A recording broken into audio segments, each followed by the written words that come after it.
So just because we are going to be working very closely together, I just ask that you're as open and honest as possible about where you're really at, just so I can actually tailor everything to you. So it's not going to be like just YouTube generic advice. Like everything's going to be tailored to your needs. Does that sound Gotcha. good? Yes, sir. Okay, cool. So, I mean, start us off. What do you think is your biggest challenge right now in like being able to quit? I guess be the consistency part of it. I mean, a few days will go by, things will be great. I'll be smooth sailing. Then, that's something that I like. Keyword will pop up in my mind. Think to myself, yeah, it's only one. It won't hurt. And Mm, slowly but surely. And then what it also takes too is just a peak. All it takes is just a peak. Because you can't just, because it's the same way if you put the analogy to alcohol, where, yeah, I'm only putting alcohol in my mouth. I'm just swigging it around, not really, so I'm not, drinking it. At that point, it's too far. It's so that's kind of how it goes for me. So, and any part of this, feel free to correct me if I'm wrong, but it sounds like you get trigger or an intrusive thought or just like you said, like a little peak, and then it Yeah, just ends up spiraling. Either it could be that day or just later on that day, but you end up kind of spiraling. correct. Yes, How long how long have you been dealing with that? that particular part of it. Yeah.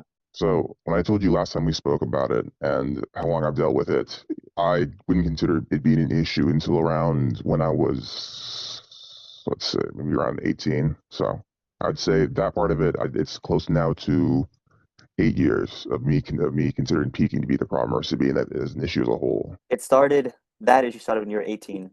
Mhm. That's been going on for 8 years. When did you first get exposed to it again?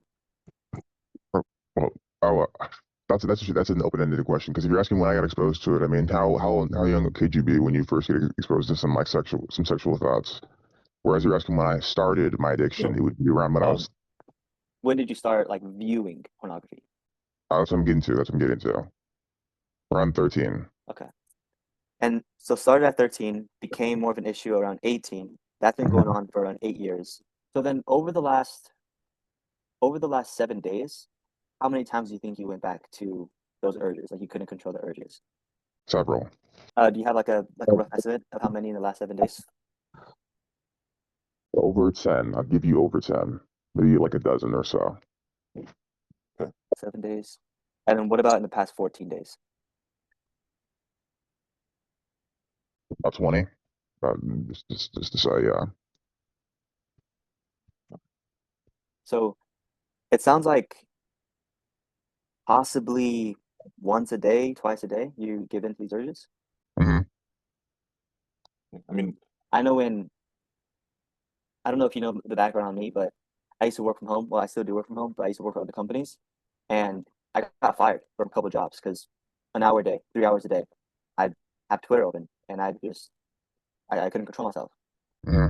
and that had a big impact not only on myself but on my finances and my work path, and a lot of things just went to shit because of it. You going back once a day, maybe even twice a day, sometimes it looks like. How is that like impacting your life or like what you have going on? Well, I'll be honest with you then at this point. I stayed up last night and it just threw me off for a loop. And I'm really tired now. I'm like really tired right now. So that's why when I said we can keep the meeting really short, I'm gonna go back to sleep as soon as we're done. Mm, Yeah, so that's one of the big issues right there. Aside from that, it would be the case where I was at work a lot of the time and I would sneak off to like a break room, what have you, just to kind of look things up. mm. I didn't particularly ever get it as bad as you did where I was fired, but I definitely didn't put my best effort forward in a lot of the positions I had. And I think I told you before when I went to church, I still do go to church, and a few times I have peaked there, and that's since that's an issue in of itself. Um, how often does that happen where you stay up later than you should, or like wake up and go to the urges? Is that like a one-time thing, or does that happen kind of often? And often. So it would be the case where my schedule, if I saw it in this, I'm going to speak from it being that I'm still currently using it. Let's say I'm doing it like Mm, that. If that was the case where I had the chance to use P word, I would basically find that time frame between me going to work and then me staying up would be around more often than not. So if I let's say for example I get so tired I'm in the bed and I wake up in the middle of the night. I just decide to stay up instead of getting my full 8 hours, mm. which throws things off immensely. So, to summarize, more often than not would be the case. Would be the answer more often than not. Well, yeah.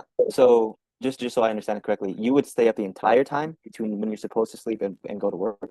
No, no. So I would get home, I'd eat dinner, I'd lie in the Mm. bed for a little bit. I would check my phone. It would not be P word, but I'd sleep. I'd get up in the middle of the night because I didn't finish everything I had to do beforehand. I didn't brush my teeth, so it throws off my circadian rhythm. And I'm like, you know what? I'm already up. It's 3 in the morning, and this is what I mean. That's what I used to like to do. So then that would do the thing. I'd go to work so tired. It would just be Mm. awful.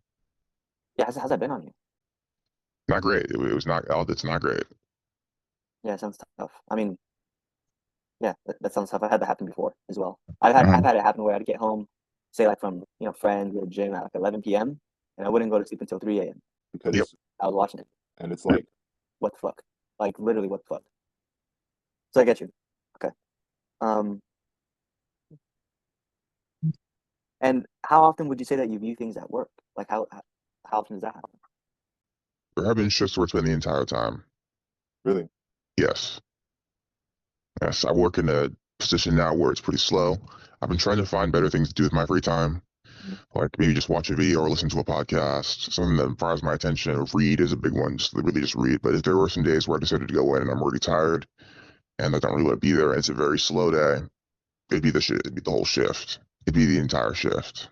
I'd sit with my back to the wall so no one could see into my phone, and I'd always move my phone closer to me if people walk by me. yeah, So it's pretty prevalent in your life. I mean, Yes. especially at work. Yes. is that because the thing with pornography is yes, you're watching it, but whenever you get done watching it, even if you don't masturbate, even if you don't finish, your dopamine still crashes because you're just Yes. feeding yourself, feeding yourself, feeding yourself. When you take it away, it's like, It Drops down, way flatlines. down. Yeah. Mhm. is that like, have you noticed any of those symptoms like in your day-to-day life whenever you're done with those long binges? Oh yeah, absolutely. I couldn't just focus on anything that was productive. So if you asked me to do something where it was just involving me reading like an article on my phone, I couldn't do it. I would start getting itchy for anything else. I would start checking for anything. I'd start scrolling in the middle of a conversation. It's just whole my attention span tanked. And then in general too, things I You, used to enjoy, I'm like, you know what? I want to just go back to what I was looking at earlier. mm, Do you think that's like holding you back in life or affecting any parts of your life?